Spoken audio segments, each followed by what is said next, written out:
All right, I apologize. I was away last week without forewarning, and now I'm back. I was in Australia, of all things, making a speech, and so I've returned. I'm jet-lagged, I'm semi-comatose, but I'm going to pull my half-wits together and attempt to do this commentary, beginning with a kind of recapitulation of that originally dreadful decision that the Secretary General of the UN made when he appointed the panel to review peacekeeping operations, a panel of 14, 11 men and 3 women. So we went after him no holds barred because it was such an ugly slap in the face of gender equality, and he retreated. He retreated in disgrace and managed to double the number of women on the panel and appoint one of them as vice chair as though it was some monumental concession. Well, we were willing begrudgingly to admit that it was definitely a step forward, and we felt good about that. But his spokesperson didn't get the message. His spokesperson said that the additional numbers of women constituted gender balance. I'm using his words, or her words. I'm not sure who was the spokesperson at the time. And that this would enrich the discussion of the panel on peace, women, and security. Okay, 11 men and 6 women is not gender balance. Not only are the people at the top of the UN morally challenged on questions of gender, but they're clearly mathematically challenged as well.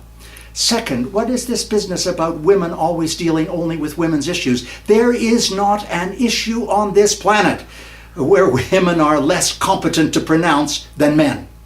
We're going to watch the Secretary General like hawks. And every subsequent panel, every subsequent commission must have absolute gender equality, or we will descend hammer and tongs.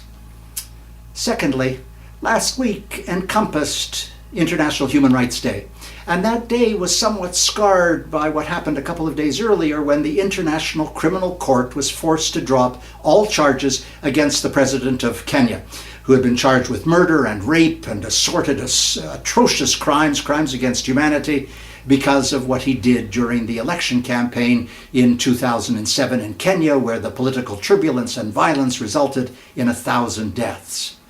Turns out that the government of Kenya would not cooperate with the International Criminal Court, intimidated witnesses, wouldn't provide the material, and the court had to withdraw.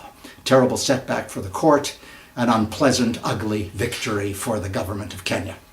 And finally, last week also encompassed the speeches of the Nobel Peace Prize recipients. Malala on the one hand, everybody knows Malala, and Kailash Satyarthi on the other, the wonderful fellow from India who was dealing with child slavery. They are terrific speeches, wonderful speeches. I beg you to read them or to Google them. Your spirits will soar, your hearts will ascend, it'll carry you right through the holiday period. That was last week and a bit. I'm Stephen Lewis.